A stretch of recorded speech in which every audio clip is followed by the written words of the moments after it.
자, 지금 우리가 중요한 그 회계의 순환 과정을 하고 있는데요. 회계의 순환 과정을 어디까지 정리를 했냐 하면은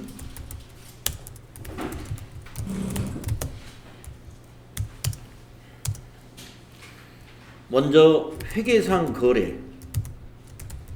회계상 거래를 인식할 수 있어야 돼요.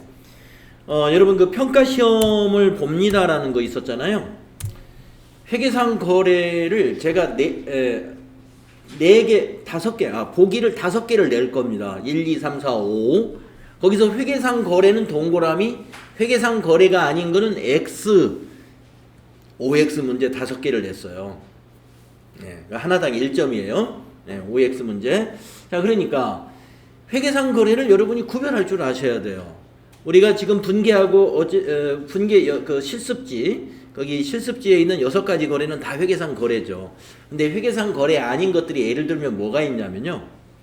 종업원을 채용했다. 종업원을 채용했다는 사실이 회계 처리할 것은 없습니다. 그렇죠? 채용해서 그 사람의 급여를 지급한다든가 이런 상황에서 이제 회계 처리하는 것이고, 그 종업원이 사용할 PC가 없어서 PC를 구입했다든가 이런 상황이 되어야 그때 회계 처리하는 거예요. 네. 그래서 종업원을 채용했다. 이런 건 회계 처리할 사항은 아닙니다. 또 하나, 상품을 매입하기로 계약을 했다. 계약을 체결했다. 또는 상품을 판매하기로 계약을 체결했다. 이런 거. 그냥 계약을 체결했다는 사실은 회계상 거래는 아니다 하는 거 기억하십시오. 그런데 만약에 계약을 체결하고 계약금을 10% 송금했다. 또는 송금 받았다. 라고 한다면 그건 회계상 거래에 해당이 되니까 분계해야 되고 전표 입력해야 됩니다. 그래서 그냥 뒷설명 없이 계약을 체결했다, 사람을 채용했다, 이런 것은 대표적인 그런 문제에서 대표적인 회계상 거래가 아닌 것으로 찾아내시면 돼요. 근데 가끔 막 보기 중에 어떤 사람은 이걸 찾아냅니다. 화재가 발생해서 상품이 소실되었다. 이건 회계상 거래 아니지 하고 거기다 X 딱 하시는 분이 있는데 그건 틀리신 거예요. 왜 그러냐면은 화재가 발생한 건 사실 거래는 아니지만, 화재가 발생해서 바로 껐으면 상관이 없는데 화재로 인해서 상품이 소실됐다, 타버렸다는 얘기죠. 그러면 상품이라는 것은 자산이거든요. 여러분들 지금 개정 과목 좀 외우고 계시죠? 예, 상품이 재고자산이에요. 재고자산이 타버렸잖아요. 소실. 그러면 회계 처리해야 됩니다. 재해손실로 회계 처리하는 거예요. 판매 못하고 상품이 타버렸잖아요. 재해손실. 영업의 비용인 재해손실로 처리해야 됩니다. 그래서 그건 회계 처리를 해야 될 내용이에요. 자, 그래서 회계상 거래 인식하는 거 우리 배웠고요. 그래서 회계상 거래가 인식되면은 바로 우리 분계라는 걸 해서 분계장을 만드는데, 이것은 우리 전산회계에서는 전표 입력이다라고 여러분 알고 계시죠? 그래서 우리 이제 실습을 할 때는 분계합시다 이게 아니라 전표 입력합시다 하면서 프로그램에다가 차변 얼마, 대변 얼마 이렇게 입력을 할 겁니다. 전표 입력. 자, 그게 바로 분계입니다. 분계. 이 분계가 아주 중요하다고 그랬죠. 분계. 회계 실무에서 제일 핵심이 바로 분계인 것입니다. 그래서 여러분들 분계를 하기 위해서는 거래의 8요소, 이걸 완벽하게 이해하셔야 되고, 그 거래의 8요소가 항상 머릿속에 쫙 이렇게 자리가 잡혀 있어야 돼요. 거기다가 개정 과목을 어떻게 합니까? 암기하셔야죠. 무조건 암기하기는 좀 힘들겠지만은 앞으로 진도 나가는 대로 설명이 될 테니까, 진도 나가는 대로 암기를 그럼 하면 되지 않느냐? 좀 미리미리 암기하시는 게 좋아요. 그리고 진도 나가면서 이제 그것이 정리가 되게끔, 이래서 이 개정 과목이 그런 때 쓰이는 거구나.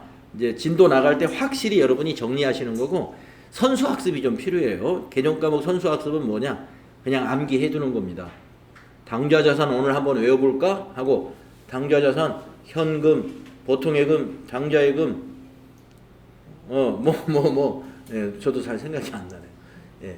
그래서 당좌자산 개정 과목을 이렇게 줄줄줄 외우지 못하더라도 톡 찍으면, 예를 들어서 선급금, 선급금은 계약금이었지, 그거 당좌자산이야, 이렇게 예, 얘기할 수 있을 정도로 정리가 좀 되어 있어야 된다. 그래서 당좌자산 외우시고, 그 다음에 재고자산 외워보시고, 그 다음에 유형자산, 투자자산,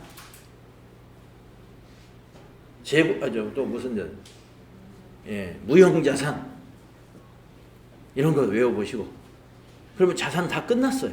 기타 비유동자산 외우면, 그 다음에 이제 부채로 넘어가서 유동부채 외워보시고, 또 비유동부채에 해당되는 거 외워보시고, 그 다음에 자본으로 넘어가서 자본 관련된 개정 과목 외워보시고, 이런 식으로 한 다음에 다시 수익, 그러면 비용, 이렇게 암기해 주시기 바랍니다. 자, 이제 분계를 한 다음에 전기가 필요하죠. 전기. 그게 바로 총계정 원장을 만드는 겁니다. 전기라는 것은. 그러니까 분계한 내용을 차변, 대변 분계했잖아요. 거기를 해당되는 계정에 찾아가가지고 기록하는 게 그게 전기예요. 그 모든 계정을 모아놓으면 총계정 원장이 되는 거예요. 하나하나의 계정은 계정별 원장이라 하고, 모든 계정을 총계정 원장이라 하는데, 우리가 이제 전산 프로그램에서는 총계정 원장이 어떤 양식에 의해서 이쁘게 잘 나옵니다만은, 우리가 보통 이렇게 시험을 출제할 때는 이 총계정 원장을 이렇게 T계정으로 표시한다 그랬습니다. 그래서 이 T계정을 볼 줄 아셔야 돼요. 여기 왼쪽 차변, 오른쪽 대변, 여기에 계정 과목이 보이고, 이 계정 과목이 만약에 자산에 해당되는 계정 과목이었으면 차변에 적었으면 증가했을 때 차변에 기록하는 것이고, 대변에 기록하는 것은 감소했을 때 대변에 기록하는 것이죠. 이 계정 과목이 만약에 자산이라면. 만약에 이 계정 과목이 부채라면 그 반대가 되죠. 부채는 증가가 이쪽이고 감소가 이쪽이단 말이에요. 이 계정 과목이 만약에 부채라면은. 그런 것들을 우리가 보실 수 있어야 된다. 그래서 우리가 전기 연습까지 했어요. 분계 연습도 했죠. 전기 연습도 해 두었습니다. 그래서 여러분 알다시피 이러한 업무를 우리는 회계의 일상 업무라고 한다 그랬습니다. 일상 업무. 이걸 우리가 한번 간단하게 연습을 해봤고요. 그 다음에 이제 우리 무엇을 해야 됩니까? 결산을 해야 되죠. 예. 근데 이 결산의 절차가 여러 절차가 있는데, 결산을 위해서는 우선 시산표를, 수정전 시산표를 작성해 봐야 됩니다. 그래서 우리가 지난 시간에 이 수정전 시산표를 만들어 봤죠. 이렇게 여러분 요 연습지 가져오셨죠? 예, 합계전액 시산표로 이렇게 만들어 봤습니다. 수정전 시산표를 작성하는 이유는 분계와 전기가 바르게 되었는가 하는 것을 검증해보는 절차예요. 차변과 대변의 잔액의 합계와 합계의 합계가 서로 일치하면 분계와 전기가 잘 되었구나 하는 것을 자가 검증해보는 그런 것이 수정전 시산표 작성의 원리이고, 여러분 수정전 시산표 작성에서 또 하나 등식이 하나 있었죠. 시산표 등식. 차변에는 기말 자산 더하기 총 비용 리콜, 대변이 기말 부채 더하기 기초 자본 더하기 총 수익. 이것은 항상 일치한다. 그것이 우리가 시산표 등식입니다 라고 하면서, 이 시산표 등식을 제가 여러분에게 뭐 크게 강조는 안 해드렸는데, 요거 가끔 시험에 나옵니다. 시산표 등식. 그래서 요 가운데 니콜을 중심으로 해서 이 왼쪽이 이게 차변이고요, 오른쪽 이게 대변입니다. 그래서 차변이, 시산표의 차변은 기말자산과 총비용이에요. 차변 잔액들이, 잔액을 말하는 거예요. 차변의 잔액. 이게 차변의 잔액. 여기는 대변의 잔액. 여러분 지금 가지고 있는 시산표의 잔액을 보시면 판단하시면 돼요. 그래서 대변에 있는 잔액들은 기말부채와 기초자본과 총수익이에요. 그래서 우리가 만들어 보니까 이랬죠. 차변의 잔액의 합계는 183만 원. 이게 뭐예요? 기말 자산과 총 비용이 이렇다 이거. 기말 자산과 총 비용이 183만 원이다 이 말이에요. 그 다음에 오른쪽에 대변의 잔액의 합계 183만 원. 이건 뭐예요? 기말 부채와 이거는 기초자본. 요거는 총수익. 예. 이건 기말 부채고. 그래서 대변의 합계는 기말 부채 더하기 기초자본 더하기 총수익이다 이런 말을 하는 거예요. 예. 이게 시산표 등식입니다. 두 개가 딱 맞죠? 이게 뭐예요? 자산이니까 기말자산. 예. 그리고 이거는 총비용이에요. 그런데 이게 이 시산표가 무슨 시산표예요? 수정전 시산표잖아요. 수정을 하면 이게 변합니다. 왜 수정을 하느냐? 이게 그동안 장부를 잘 기록해 왔는데 기말에 결산할 때요. 올바르게 자산, 부채, 자본과 수익 비용을 정리하는 결산 수정분계가 필요합니다. 그랬습니다. 예를 들면 이 비용 중에 감가상각비 여기 안 들어갔잖아요. 감가상각은 뭐 매달 이렇게 수시로 하는 게 아니고 기말에 한 번 딱 하는 거예요. 그러니까 아직 결산이 본격적으로 안 일어났기 때문에 감가상각비 같은 건 여기 비용이 아직 안 들어갔죠. 그러니까 비용이 아직 끝난 게 아니고 수익도 요 이자 수익이 아직 끝난 게 아니에요.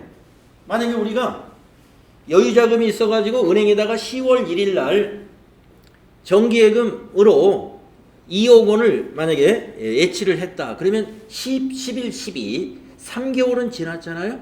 3개월치 이자를 우리 수익에 반영을 시켜야 됩니다. 이자 받는 날 반영하는 게 아니라 회계는 발생주의에 의한 회계를 한다고 그랬죠. 네, 이자 받는 날도 회계 처리해요. 그러나 결산 때 먼저 당기에 해당되는 3개월치 이자를 이자 수익으로 발생하는 결산 수정 분계를 하는 거예요. 그래서 수익도 달라지는 겁니다. 수익도 달라져요. 자산도 달라집니다. 어떻게 달라지느냐? 여기에 있는 자산은 달라질 것은 뭐 특별히 달라질 게 없습니다만은 만약에 주식이나 채권을 가지고 있다 회사가 유가증권 가지고 있는 회사는 지금 현재 장부에 어떻게 기록이 되어 있을까요? 취득할 때 금액으로 기록되어 있겠죠. 그런데 결산하는 12월 31일 날은 그 가격이 아니거든요. 팔진 않았지만 지금 결산일 기준의 그 주식 가격 또는 채권의 거래 가격을 우리의 장부에 반영을 해줘야 됩니다. 그러니까 자산도 달라져요. 자산도 부채도 그런 것들이 있어요. 부채도 달라집니다. 그래서 우리가 수익, 비용, 자산, 부채, 자본도 달라집니다. 결산이 끝나고 나면 자본도 달라져요. 왜 달라지느냐? 이익이 난 것이 자본으로 가거든요. 오늘 여러분이 그걸 경험하시게 되는 거예요. 우리가 이제 장부를 마감하면 이익이 자본으로 넘어갑니다. 당기순이익이. 그렇기 때문에 자본도 바뀌어요. 그래서 우리가 지금 어제 앞 시간에서 만들었던 이 시산표를 가리켜서 수정전 시산표라고 말할 수 있어요. 이건 수정전 시산표. 그걸 우리가 만들어 본 것입니다. 그러면 이제 수정전 시산표 만든 다음에 뭐를 해야 될까요? 결산 수정 분계라는 걸 해야 돼요. 결산 수정 분계를 해야 되는데 여러분들 지난 시간에 제가 뭐라고 그랬냐면 결산 수정 분계는 앞부분에서 하기는 너무 어렵다. 예, 그러니까 뒤에서 어차피 배워요. 바로바로 나옵니다. 결산 수정 분계에 해당되는 회계 처리가 뒷부분에 곧 나와요. 그때 딱딱 집어서 이런 건 결산 때 하는 겁니다. 수많은 결산 수정 분계를 앞으로 여러분이 만나게 될 거예요. 그런데 지금은 분계도 겨우 기초적인 분계밖에 모르니까 이번 순환 과정을 할 때는 이거는 없다라고 가정을 하는 거예요. 없다. 그러면 있었다면 어떻게 해요? 수정 후 시산표를 또 만들어야죠. 수정 후 시산표. 예. 그렇습니다. 그래서 우리는 지금 수정 후 시산표는 안 만들어도 됩니다. 왜냐? 결산 수정 분계를 안 했기 때문에 똑같아요. 수정 전이나 수정 후 시산표가. 그래서 앞 시간에 바로 여기까지 했어요. 오늘 할 일이 뭐냐?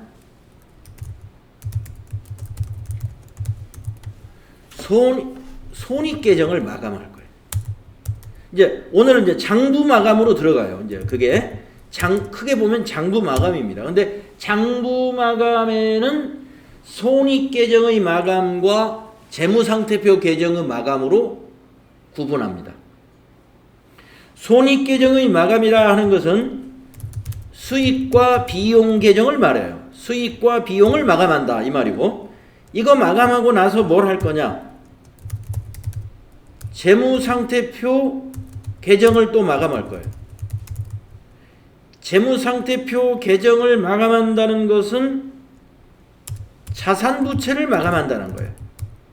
자산부채 자본. 예. 그래서 오늘 여기까지 할 겁니다. 자산부채 자본 마감. 예. 그러면 이제 다 마감하면은 이제 어떻게 해요? 재무제표를 만들어야죠. 재무제표 중에서 손익계산서와 재무상태표를 만들 것입니다. 손익계산서와 재무상태표를 만들겠습니다. 이것이 결산의 흐름입니다.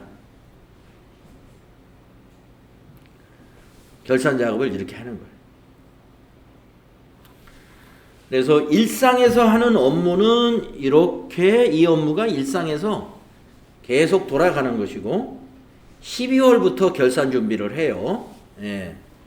그래서 1월 달까지 우리가 결산 작업을 하게 됩니다.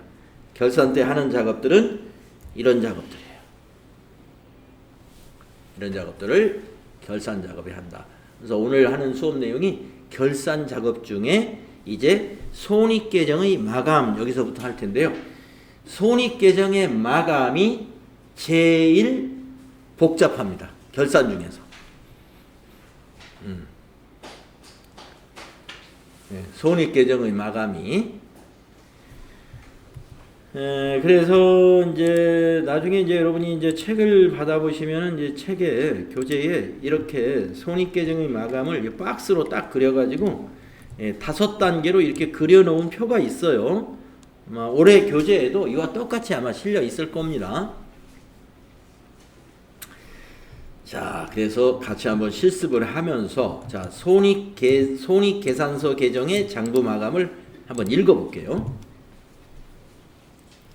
손익계산서 계정인 수익과 비용 계정은 당기의 경영성과를 보여주는 것으로 차기의 경영활동에 영향을 미치지 않는다.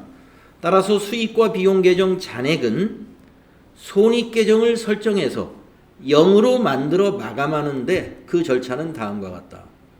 네. 그러니까 참 아직은 무슨 말인지 잘 모르시겠죠. 수익과 비용은 0으로 만든대요. 수익과 비용의 잔액을. 수익과 비용의 잔액을 0으로 만든다는 게 무슨 말이냐면 지금 현재 여러분의 수익과 비용 계정에 가보면 비용은 차변에 얼마 이렇게 적혀 있고 또 수익은 대변에 얼마 이렇게 적혀 있습니다. 그래서 잔액이 지금 있는 상태예요. 그러니까 이거를 잔액을 수익과 비용의 잔액을 전부 어디로 옮길 거냐면은 손익집합이라고 하는 집합손익 손익계정으로 옮긴대요. 이거를 옮겨버리는데 옮기려면 이거 썼던 걸 지우는 게 아니라 반대쪽에다가 똑같이 적어주고 이거를 손익으로 가져간다 이렇게 하는 거예요. 근데 우리가 지금 이런 건 전기인데 전기를 할 때 미리 전기를 하나요? 분계를 해야 되잖아요. 이 분계. 그래서 그 분계를 하는 것이 여기 2번, 3번에 나와 있습니다. 자, 1번에 보시면 총계정 원장에서 손익계정을 설정한다. 그러니까 손익이라고 하는 계정을 하나 만들어라 이 말이에요. 제가 미리 만들어 놨어요. 예, 여러분들 그 총계정 원장 제가 그려놓은 거에 보면은 저 밑에 쪽에 손익 이렇게 하나 만들어 놨습니다. 네, 있죠? 네, 아래쪽에 손익이라고 하나 만들어 놨죠? 네, 그게 1번이에요. 손익 설정했습니다. 자, 2번. 수익 계정의 잔액을 손익 계정의 대변에 대체하는 뭐를 해라? 분계를 해라. 분계. 차변에다가 수익 계정 과목을 쓰고 대변에는 손익하면은 분계가 되는 거예요. 자, 여러분 수익은 잔액이 어디 있어요? 수익은 대변에서 발생하기 때문에 잔액이 대변에 있습니다. 수익 계정에 가면 그 수익을 손익으로 가져가려면 손익으로 가져가려면 어떻게 하냐면 그 수익 계정의 차변에다가 수익 계정을 적어야 돼요. 네, 적고 손익 계정 대변으로 가져갈 겁니다. 그 분계를 이렇게 해라 이겁니다. 만약에 이자 수익이다 그러면 차변 이자 수익 계정 차변에다가 땡땡땡 얼마 적고 손익 계정 대변에다가 땡땡땡 얼마 적으면 수익 계정의 대변에 있는 잔액을 손익 계정 대변이 가져가게 되는 거예요. 네, 좀 어렵죠? 이런 분계가 어려운 겁니다. 야, 그러면 이거 결산할 때 이런 분계를 사람이 이렇게 하겠느냐? 사람이 할 일이 아니죠, 이게. 왜냐? 이건 이렇게 정해져 있는 것이기 때문에 컴퓨터 프로그램이 다 돌리면 돼요. 그래서 전표를 추가해라 하고 우리 전산에서는요. 전표 추가라는 단추를 한번 눌러주면 이 분계는 자동으로 일어납니다. 자동으로 일어나기 때문에 이 회계 공부하실 때 지금 2단계 우리가 종이에 실습하는 오늘 여러분이 처음 해보는 거예요. 그리고 앞으로도 할 일이 없습니다. 그런데 시험에는 나오기 때문에 이걸 기억해 주셔야 돼. 이걸 기억해 주셔야 됩니다. 자, 그러면 자, 우리도 여기 2번 순서대로 2번 수익 계정을 손익 계정의 대변에 대체하는 요 분계를 지금 하겠습니다. 그래서 그 분계할 곳이 어디 있느냐 하면은 우리가 만들어 놓은 곳에 그 분계를 여기다 하라고 이렇게 딱 만들어 놨어요. 수익 계정 손익 대체 분계에 여기다 해라. 그래서 우리가 지금 만들어 놓은 그 수익 계정이 두 개가 있습니다. 그래서 두 줄로 이렇게 작성할 거예요. 예, 수익 원장이 두 개가 있어요. 그래서 여기 두 개로 작성을 할 겁니다. 두 개로. 자, 그러면 수익 계정을 손익 계정으로 대체하는 분계 어떻게 하느냐 하면은 자, 가서 원장에 보면은 이자 수익 하나 있고요. 그 다음에 수수료 수익 하나 있잖아요. 이자 수익 차변에 적어야 되고 수수료 수익 차변에 적어야 돼요. 그러면 여러분 어떻게 하겠어요? 여기다가 이자 수익, 수수료 수익 이렇게 적어야죠. 이자 수익이 얼마였죠? 5만원. 수수료 수익 5만원. 이렇게 차변에 분계해 놓으시고, 대변에는 이걸 다 어디로 가져간다고요? 손익계정 대변으로 가져가는 거예요. 손익으로. 이 대체한다는 것은 가져간다 이거. 대체시킨다, 옮겨간다 이 말입니다. 자, 손익계정으로 하나씩 나눠서 가져가겠습니다. 5만원 손익계정으로 가라. 하나는 8만원인데 제가 숫자 잘못 썼네요. 수수료 수익은 8만원이었죠. 네. 이렇게 쓰겠습니다. 손익 5만원, 손익 8만원.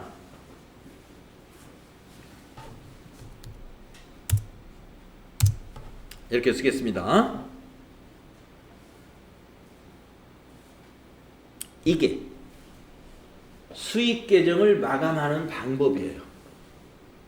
아직 마감이 된 건 아닙니다. 마감을 위한 전표 처리한 거예요. 마감을 위한 전표 처리. 전표 만든 거죠.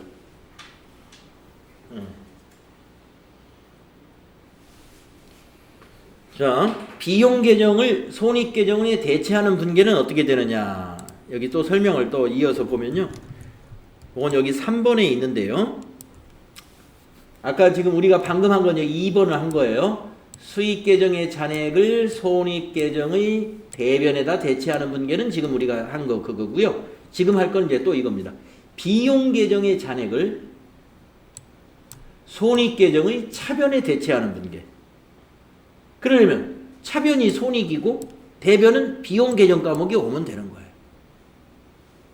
그래야 비용 계정 대변에 기록하고 손익 계정 차변에 오는 겁니다. 자, 그래서 여러분이 총계정 원장을 보게 되면은요, 비용이 여기 시산표에도 나와 있네. 하나밖에 없어요. 급여. 예. 급여의 차변에 3만 원이 있단 말이에요. 그러니까 대변에다가 급여 3만 원, 차변에는 손익 3만 원. 이렇게 하면 급여라고 하는 비용이 손익 계정의 차변으로 대체되는 것입니다.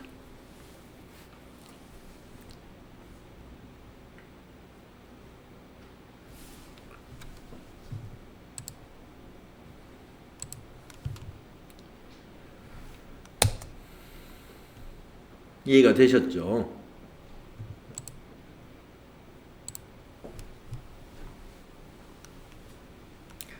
자,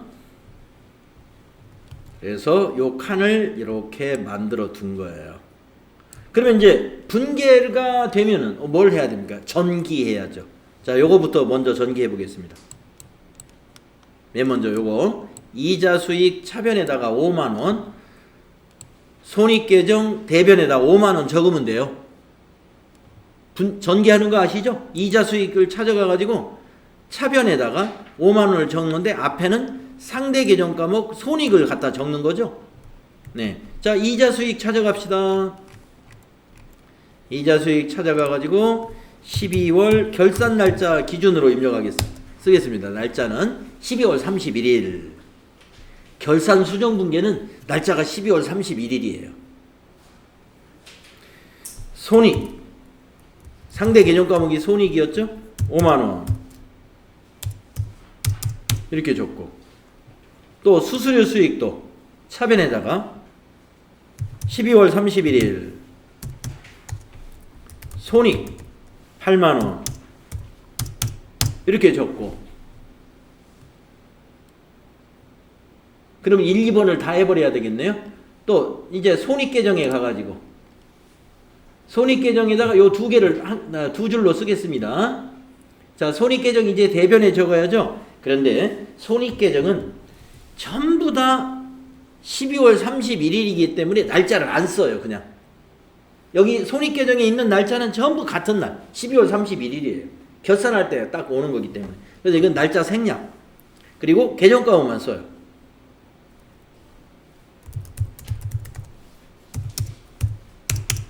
이자 수익 5만원, 수수료 수익 8만원, 이렇게 계정 과목만.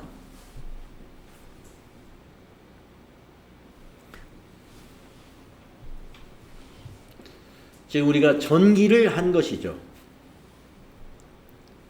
이 전기는 어떤 분계를 전개한 것이냐 하면은 우리가 그 시산표 밑에 이 부분, 이 분계를 전개한 거예요. 요거.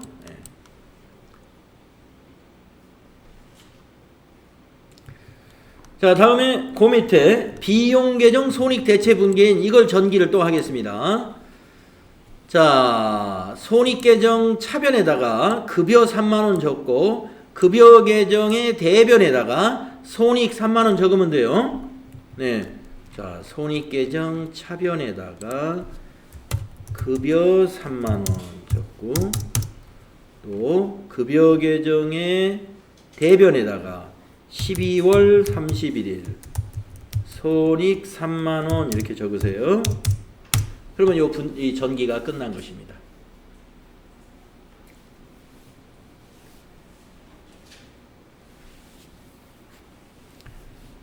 네, 이 부분이 어렵다고 합니다. 이 부분이. 왜냐하면 흔하게 하는 분계가 아니고 또 나중에 이제 여러분이 실무할 때도 이런 분계는 해볼 기회가 없단 말이에요.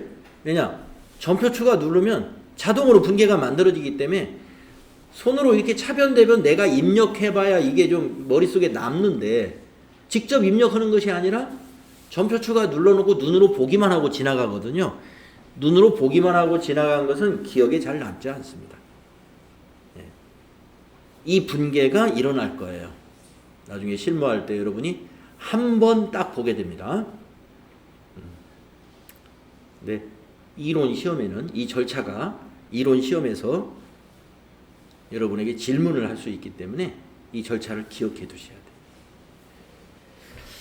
자, 그러면은 지금 우리가 손익계정의 마감에 어디까지 한 거냐면 아까 5단계가 있다 그랬는데 지금 여기 3단계까지 끝났어요. 3단계까지. 자, 첫 번째 뭐였느냐? 총계정 원장에 손익계정을 하나 만들고 그 다음에 수익계정을 손익계정 대변에 대체시키는 분계와 전기를 했고 또 비용계정의 잔액을 손익계정의 차변에 대체하는 분계와 전기까지 했습니다. 지금 우리가 한 것이. 그 다음 4번 할 차례. 자, 네 번째가 뭐냐? 손익계정의 잔액을 자본계정에 대체한다. 드디어 자본이 변하게 됩니다.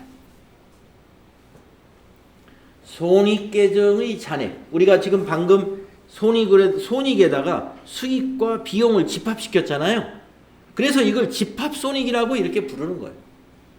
방금 우리가 전개했던 그 손익계정을 집합손익, 결산할 때 수익과 비용을 여기다 손익계정에다 집합시킨다 해서 집합손익이라고도 합니다. 그래서 그 집합손익계정의 잔액은 이제 자본으로 대체해라. 자본으로. 그러면 자본으로 대체할 때 계정과목을 뭘 쓰느냐? 미처분 이익잉여금이라는 계정과목을 써요. 여러분이 법인의 자본 관련 계정과목 중에 보면은 이익잉여금이라는 게 있습니다. 이익잉여금. 이익잉여금은 처분이 확정되지 않은 이익잉여금을 미처분 이익잉여금 이렇게 불러요.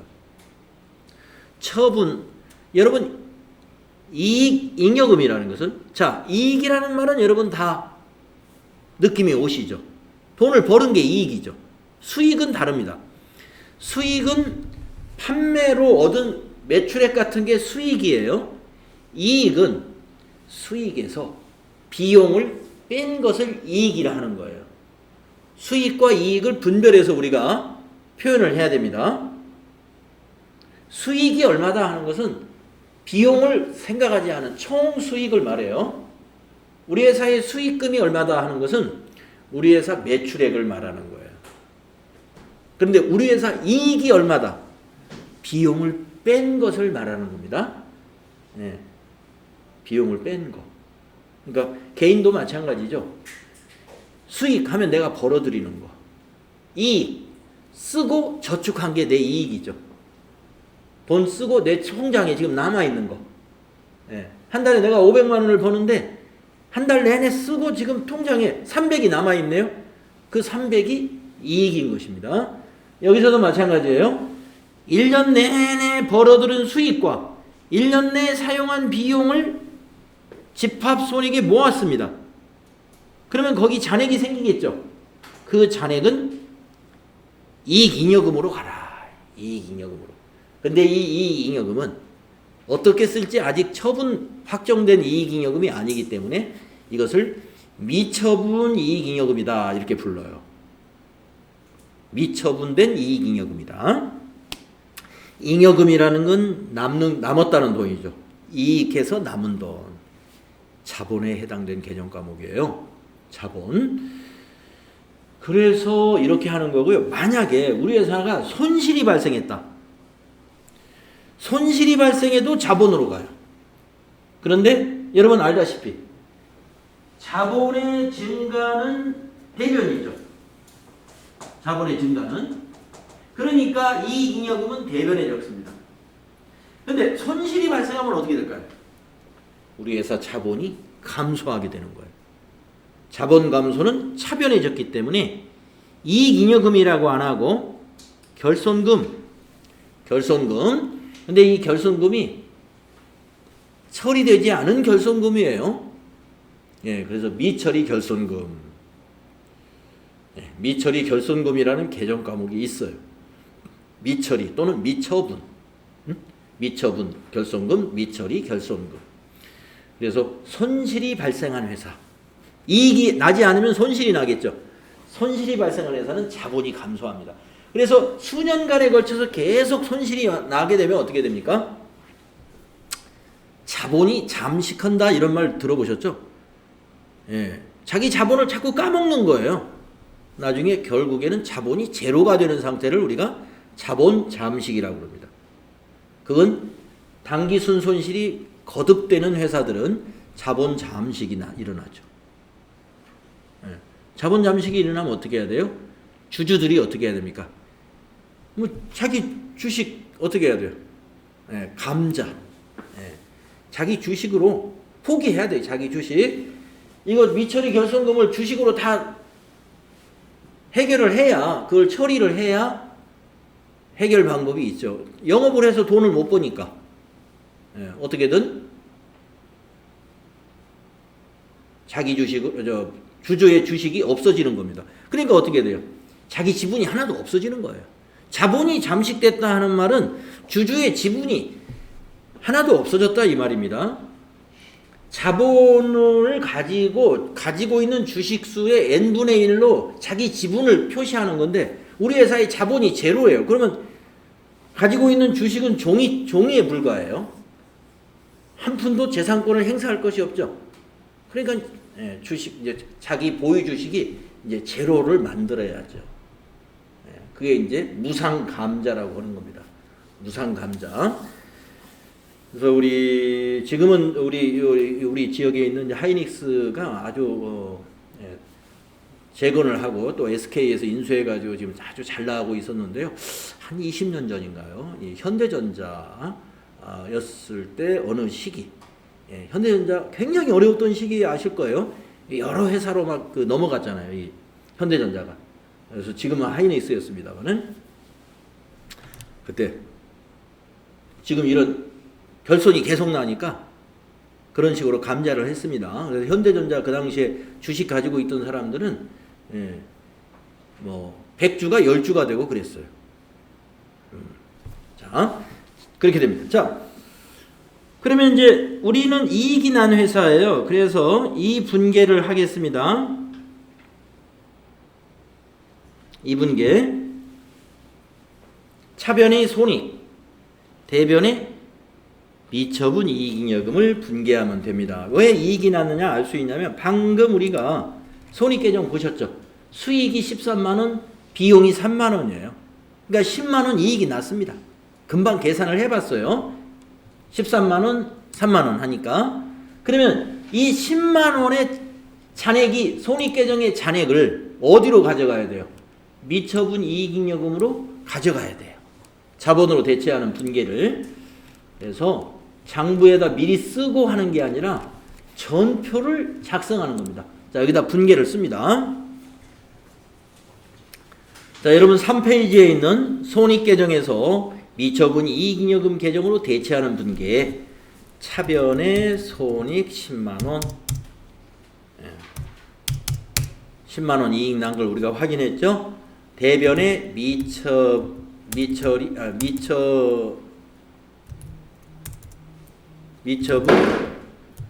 이익 잉여금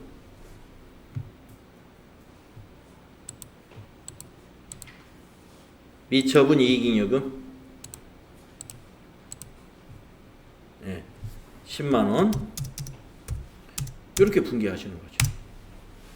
그리고 이제 이걸 전기합니다. 자, 전기하러 갈까요?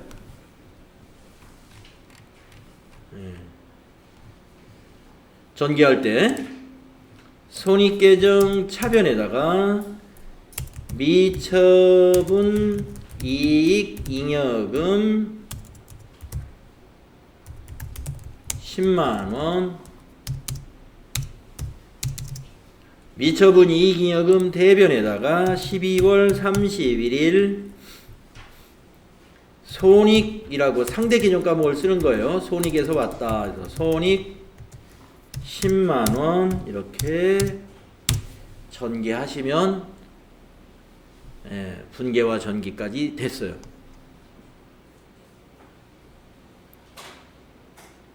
그리고 이제 마지막으로 자, 다시 책에 있는 내용 보여주면요. 지금 우리가 방금 한 것이 이 일을 한 거예요. 손익계정의 잔액을 자본계정으로 지금 대체하고 대체하는 분계를 이걸로 했고 그리고 전기까지 지금 방금 했습니다. 이제 마지막 요거 남으면 손익계정 마감 끝나요. 마지막 5번이 뭐냐? 수익과 비용 계정의 총계정 원장을 마감하라. 차변과 대변의 합계를 확인한 후에 두 줄을 딱 그어주면 마감이 되는 거예요. 차변과 대변의 합계가 지금 일치해졌어요. 이제 그러니까 두 줄만 그으면 돼요. 숫자 쓰고. 근데 미리 다 그어놨어요. 자, 여기 이자 수익부터 볼까요? 여기 두 줄 그어놨죠. 이렇게 줄 그어놨으니까 여기다 합계 쓰시고 여기다 합계 쓰면 마감된 거예요. 자, 5만원 여기도 5만원 이자 수익 계정 마감. 그러니까 종이로 된 장부를 마감할 때 이런 식으로 마감하는 겁니다. 그리고 이제 이렇게 빈칸이 있을 때는 자대고 이렇게 사선도 그리죠. 이렇게 이렇게 반듯하게. 지금 이거는 워드로 만드는 장부다 보니까 사선 같은 거 귀찮아서 안 긋는 건데 실제로 종이 장부에다가 할 때는 여기 여백 같은 거는요. 여백을 이렇게 텅 비워놓는 자리 있죠. 여기를 이렇게 메꿔줘요. 중간에 뭘 끼워 넣지 못하도록. 자, 그 다음에 수수료 수익도 마찬가지입니다. 두 줄 그어 놓으셨죠 밑에. 그러니까 여기 8만원 대변에 8만원 이렇게 합계만 적어주면 일치시켰다. 마감. 또 급여도 마찬가지입니다. 차변에 3만원 대변에 3만원 이렇게 두 줄 그어놨죠. 합계 쓰시면 수익과 비용 계정 장부를 마감을 한 거예요. 복잡하죠? 수익 비용 계정의 마감은 이렇게 복잡합니다. 여기서 굉장히 중요한 절차가 하나 있어요. 손익 계정으로 와가지고 손익 계정의 잔액이 자본으로 간다는 사실. 그거 잘 기억하십시오. 우리가 결산할 때 수익과 비용이 어디로 다 와요? 손익으로 다 와요. 손익으로 다 모아져가지고 이걸 집합시켰다 해서 이걸 집합손익이라고 불러요. 이 집합손익의 잔액이 어디로 가요? 자본으로 가요. 자본. 그래서 자본에 순이익이 났을 때는 자본의 대변에 가는 것이고 손실이 났으면 자본의 차변에 오는데 손실이 나면 개정 과목 이름이 미처분 이익잉여금이 아니라 미처리 결손금이라고 바꾸어서 차변에 오는 것이고 이익이 났을 때는 미처분 이익잉여금 해가지고 대별액 하는 거예요. 이익이 났을 때와 손실이 났을 때 계정 과목이 달라지는 것이죠. 법인은 이렇게 하고요. 개인회사는 미처분 이익잉여금이라든가 미처리 결손금이라는 계정 과목을 아예 안 씁니다. 개인회사는. 개인회사의 자본은 계정 과목을 하나만 써요. 자본금이라는 계정 과목. 그러니까 그냥 바로 직접 자본금에서 손실이 났으면 자본금 차별, 이익이 났으면 자본금 대별. 그렇게 분개하는 것은, 그렇게 회계 처리하는 것은 개인기업. 개인기업, 법인은 즉 주식회사는 그렇게 하면 안 돼요. 미처분 이익잉여금 계정 과목을 만들어야 됩니다.